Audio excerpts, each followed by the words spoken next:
Hey everybody, what's up? Oh my gosh, it's me, I'm on webcam! Ah! What's going on everybody? It's Ricky Rich 98 here, and welcome to Sakura Angels. I had someone on my main server, this is going to be uploaded on Ricky Rich 98 continued, but on my main server wanted me to play Sakura Spirits. So, I'm going to stay true to that and play Sakura Spirits on that channel. As soon as I get it back, I am just down to, I believe, a week left, and I should be able to get my channel back. It is down for 2 weeks. Yay! Because I got hit with a second strike, because some people can't handle nudity. So, yeah. But till then, this is going to be Sakura Angels, and it's going to be up on my other channel, Ricky Rich 98 continued. So, I thought, why not put my face out for today? I just literally got back from work, like literally, so I look like crap. But yeah, so let's play this game.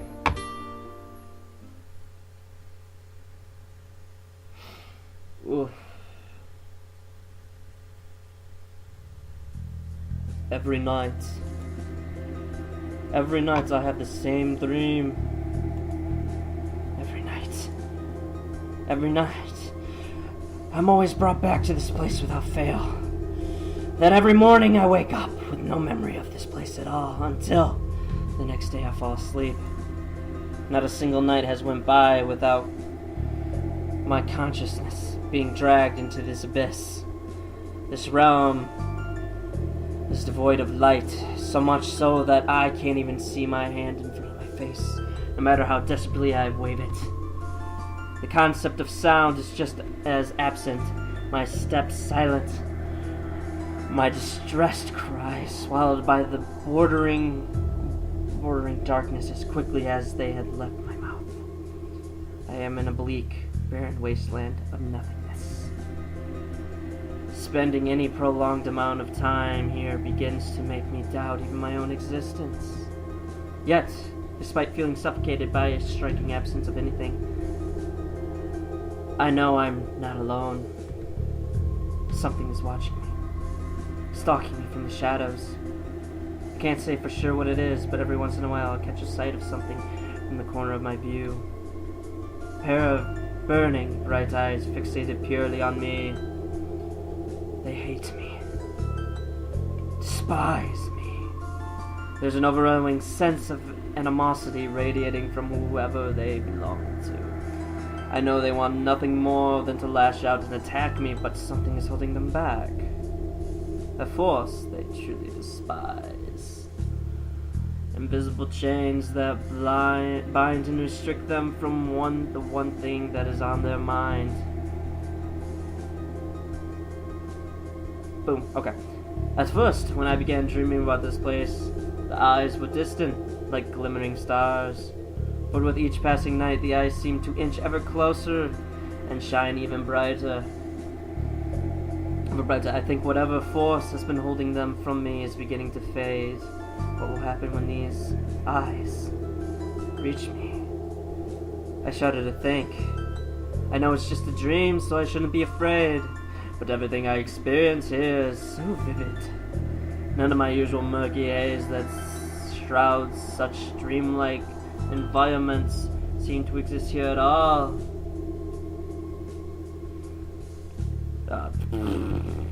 I have perfect clarity. I can feel the stagnant, freezing air all around me, even though enough to incite a shiver out of me every once in a while. Since I'm so used to this dream, I know how it'll end.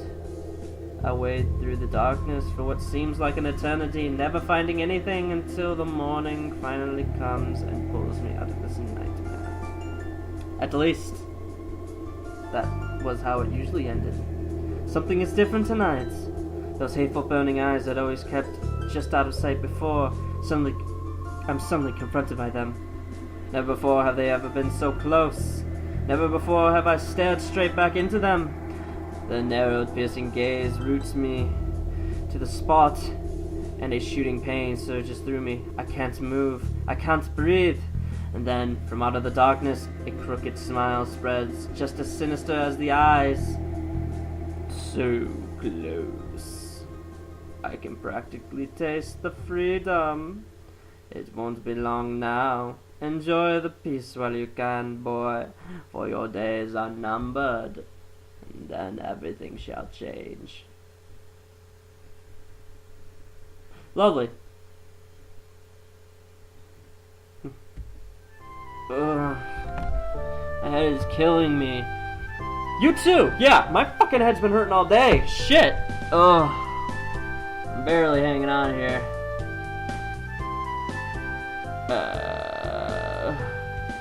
Okay. These morning migraines are the worst. Yes, they are. Every morning without fail, I wake up to a sensation not unlike a...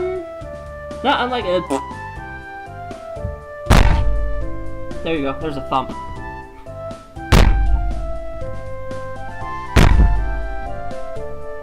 It's almost like a heartbeat. Oh. I feel like my head is going to split open. It's weird though, because even though the pain is so intense, it never lasts long. In the space it takes me to get up and head for school, the pain is usually reduced to just a dull throb at the back of my skull. By then, that's what I have. So it isn't too much of a hassle in the grand scheme of things. But it certainly isn't a fun way to wake up. Oh, hell no. I just find it odd how consistent it seems to be. Anyway, enough pondering these weird mysteries. It's time to tackle the day. After a moment of wrestling with my blanket, I swing my legs around and drag myself out of bed.